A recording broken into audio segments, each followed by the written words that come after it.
Muchas gracias a toda la gente que ha querido venir al taller. Me hace muchísima ilusión. Sobre todo el poder hablar de cosas que disfruto haciendo y... sí. Se ha quitado lo de la pantalla, no sé si... Ah, porque se habrá bloqueado. Tecnología. Entonces, eso, este es un taller de estilización de personajes. No vengo a enseñaros a dibujar de cero, interpreto que habéis venido con un mínimo conocimiento, hacéis un 6 y un 4, con eso me vale. Y nada, espero que os guste y ha venido mi acompañante Puntito, que es mi perrito desde que tengo 11 añitos, voy para 30. No va a molestar, no ladra, no le tengáis miedo, no hace nada, es un ser inerte prácticamente. Así que nada, quería haber esperado un poquillo más porque no sé si está toda la gente que tenía que venir, pero como es un taller de una horilla, apenas va a dar tiempo a hacer cosas. Así que vamos a empezar ya. Y para ello he traído una presentación que se ve ligeramente diferente a cómo está en mi pantalla, pero bueno, no le tengáis en cuenta los colores. A ver, yo empecé estudiando, aparte de ser autodidacta hasta prácticamente entrar en la Escuela de Arte San Telmo, básicamente me dedicaba a dibujar todos los días de mi vida. Y lo que veis en pantalla es pues, parte del trabajo que en mayoría es puramente personal porque es lo que más he acabado disfrutando de toda mi carrera y sobre todo el tema del diseño de personajes. En este taller os quería mostrar las diferentes etapas de sintetización de un personaje, por decirlo de alguna manera, de que podemos representar una misma figura variando diferencias de tamaño, de silueta, quizá incluso un poco de composición, pero manteniendo la misma esencia del personaje que estamos tratando. En este caso, pues, son estilos diferentes, pero al fin y al cabo estáis viendo al mismo personaje representado con diferentes características. Para poneros un poquito más en contexto, quería poner este ejemplo, que es el concepto de perro, por no entrar en algo complejo como puede ser un humano, que puede variar en muchos aspectos, pero tenemos los 5 niveles, que vendrían a ir desde el más sencillo hasta el más complejo. Desde el sencillo hasta el estilo cartoon podemos ver que son formas muy claras. O sea, podemos ver en el primero y el segundo ejemplo que tanto Bluey como Agallas pues, son formas redondeadas. En el caso de Bluey está compuesta literalmente por triángulos y cuadrados. Cuando pasas al cartoon te puedes permitir ser un poquito más expresivo y en el caso de Agallas tú puedes comprender que un perro no tiene unas patitas que son un trébol y que no son tan pequeñitas. Después en el estilo estilizado, que es el estilo que yo más disfruto porque es un poco tocar partes de los dos mundos, al fin y al cabo no estás sintetizando tanto como para hacer un cuadrado de un perro y tampoco tienes que ponerle cada poro y cada pelo de la piel. Y luego tenemos el semirrealista, que vendría a ser, no es un perro al 100%, pero tiene todas las características que podría disponer el sujeto real, sin llegar a ser un extremo de representación. Y el final, que es Scratch, del Baldur's Gate, porque creo que es el 3D es lo que nos permite llegar a un máximo nivel de hasta aquí podemos hacer, pues pelos y señales. O sea, el perro parpadea, el perro mueve la cola y tiene refracción de iluminación por las capas de pelo. Todo esto viene a que el tema de la estilización, sobre todo aplicado a nivel profesional, es para tratar con diferentes tipos de público.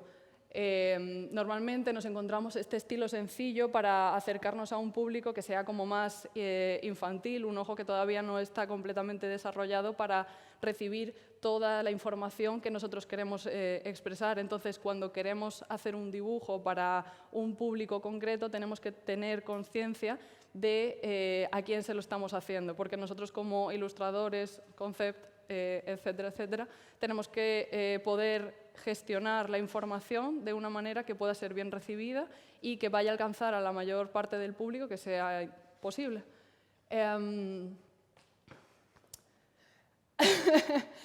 Es que me estoy rompiendo el cuello y la oreja.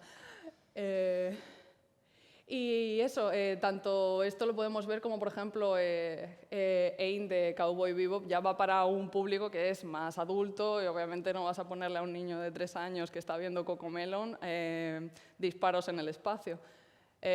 Así que más o menos creo que se comprende un poco el punto.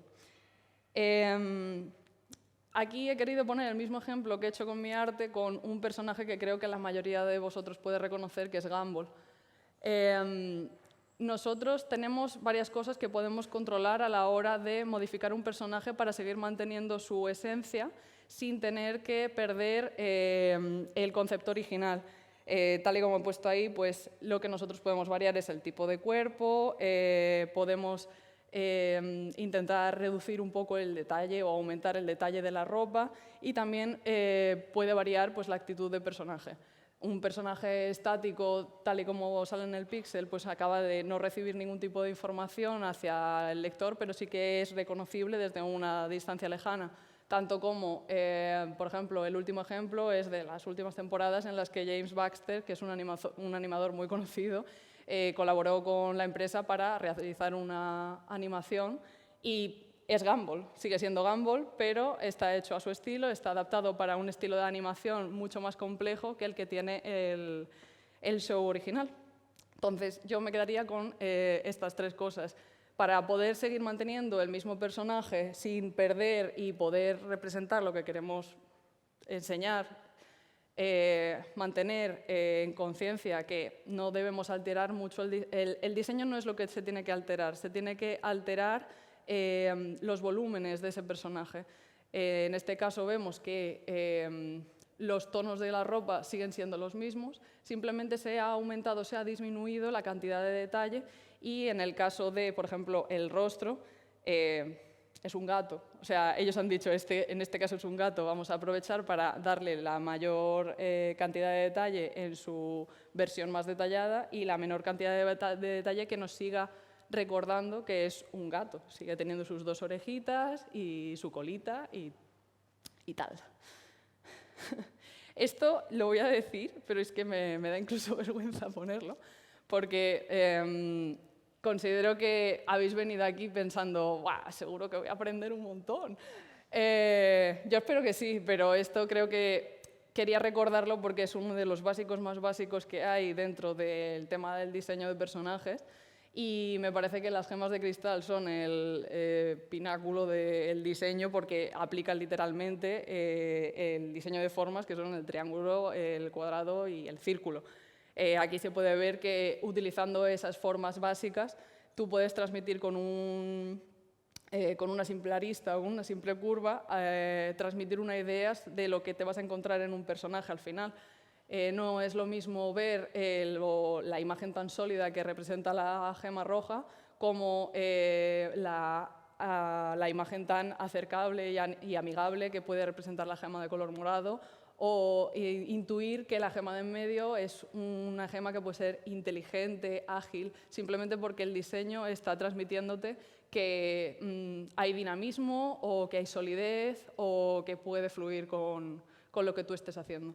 Por eso os animo mucho a pensar previamente un poco, no a decir, voy a hacer mi personaje solo con círculos y así, porque a lo mejor te sale Michelin, pero la cosa es ser consciente de que a lo mejor a tu diseño le viene bien ser apoyado por ciertas formas para poder tener algo mucho más lógico a la hora de presentar algo final a un cliente potencial y que es algo que es como casi inconsciente dentro de la mente, que simplemente te va a llevar a pensar el cómo es alguien, simplemente pues, por el tipo de aspecto que tiene. Por lo tanto, tener ciertas siluetas que rompan, que apoyen o que estén junto a ese personaje va a hacer mucho más sencillo para vuestro trabajo que alguien pueda comprender vuestra visión. Y aquí viene el textito, que es básicamente lo que se define como estilización, que es una representación que es que mediante lo que tú observas, con esas formas básicas, tienes que pillar la esencia del personaje y traducirla a lo que tú concibes como tal. Por lo tanto, yo en este caso, pues el típico redo de Sailor Moon de 2020-2021 que todo el mundo empezó a hacer y tal, yo hace poco decidí rehacerlo y adaptarlo un poco a mi estilo. Sigue teniendo el pelo amarillo, sigue teniendo los moñitos de color rojo, sigue teniendo sus cosas. Si quitase a Sailor Moon original de la derecha, seguiríais comprendiendo que es Sailor Moon.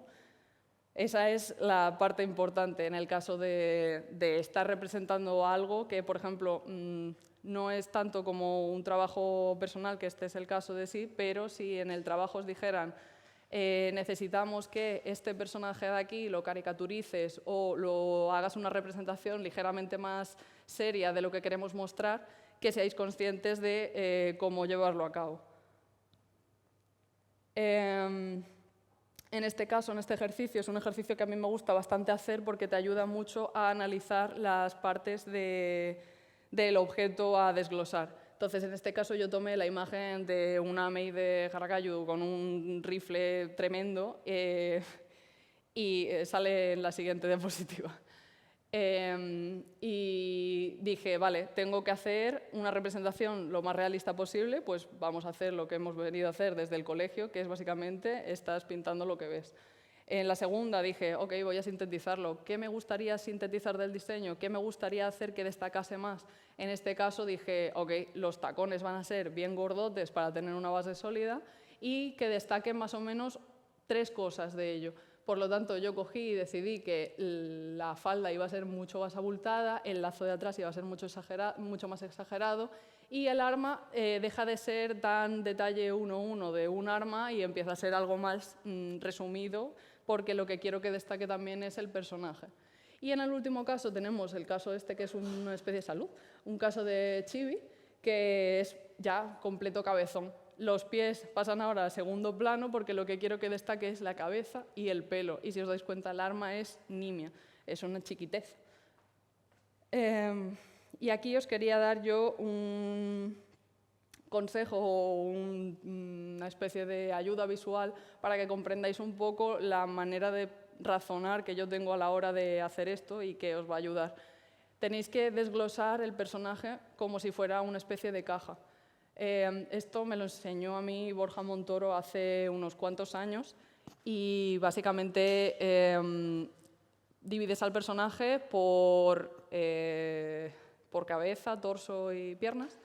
Y imaginaos que estáis jugando con un slider de los Sims, por ejemplo. Os plantean un videojuego en el que tenéis el slider de los Sims y vosotros modificando esos parámetros, haciendo la cabeza más grande, el torso más pequeño, las piernas más pequeñas, entonces tendréis como una especie de muñequito que va variando de proporciones a vuestro placer.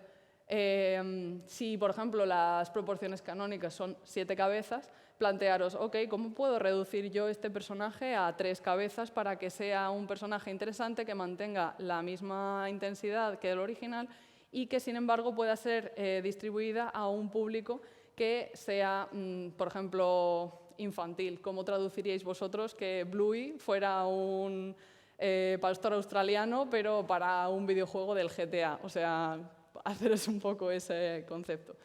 Entonces, está bien que os hagáis un poco este esquema, es algo que vais a ir asimilando con el tiempo y que de aquí a X tiempo es algo tan natural que se te acaba adaptando a tu manera de trabajar que no estás constantemente diciendo 1, 2, 3, 4, 5, 6, 7, no llega a 3 cabezas, no llega a 7, tal.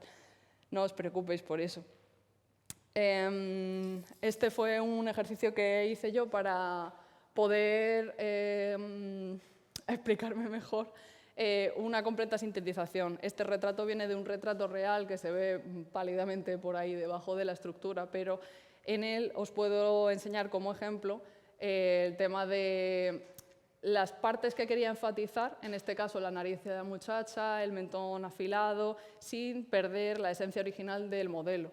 Podéis ver que, obviamente, la ilustración final de la izquierda no es un retrato victoriano en el que se le vean los poros, pero, sin embargo, sigue siendo una versión caricaturizada, que es lo que yo quería representar al público que sigue mi trabajo y por lo que se me caracteriza a mí.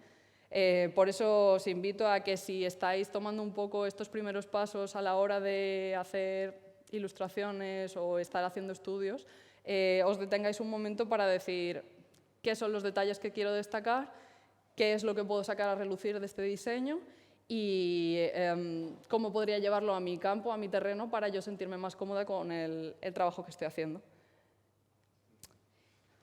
Gracias por asistir.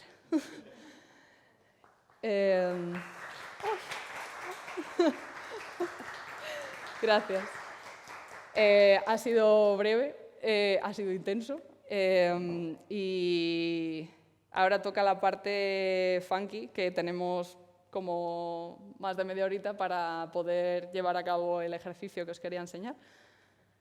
Para que, si tenéis algún tipo de duda y tal, me lo podéis comentar. No sé usar mi iPad. Sí. Sí.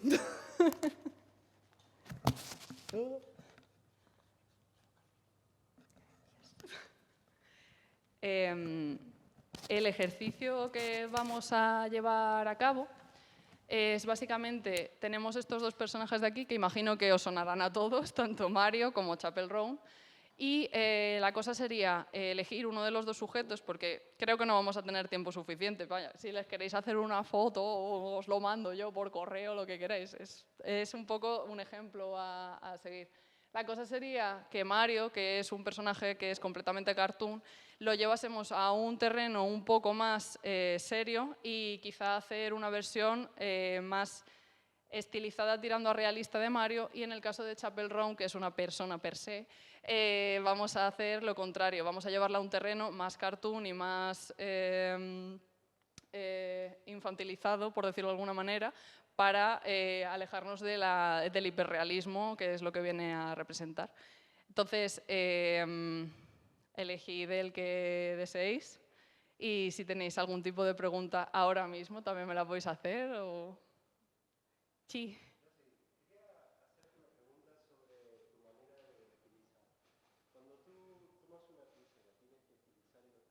Uh-huh.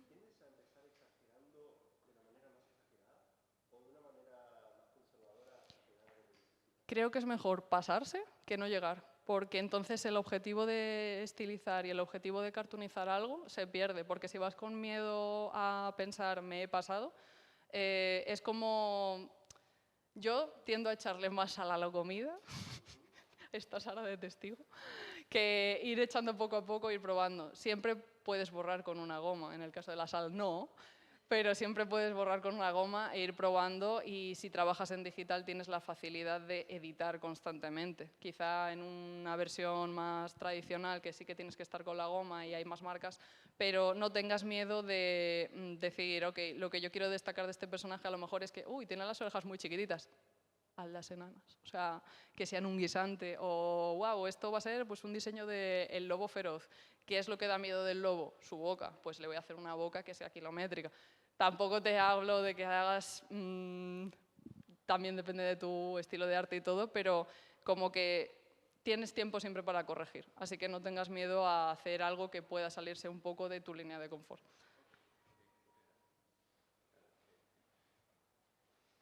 ¿Alguien más?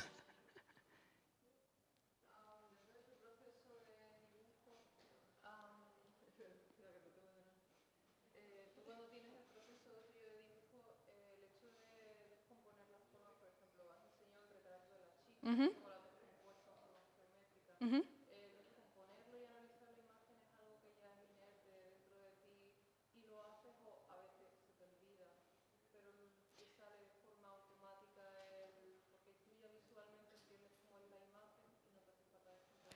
Eso es lo que comentaba, que al principio es una base muy segura, es como los ruedines de la bicicleta. Al fin y al cabo siempre quieres estar seguro de lo que estás haciendo, Y yo al principio sí que hacía este tipo de cosas porque me daban al final una base mucho más sólida sobre lo que trabajar, pero cuando pasa el tiempo y llevas dibujando tanto tiempo, al final lo acabas asumiendo, es parte de ti, lo haces de manera inconsciente, pero de vez en cuando digo, voy a hacerlo sobre mi mismo trabajo, que es lo que me ha pasado aquí, para decir por qué he tomado este tipo de decisiones, y luego me he sorprendido al reconocer que había siluetas que encajaban con lo que yo tenía en la cabeza.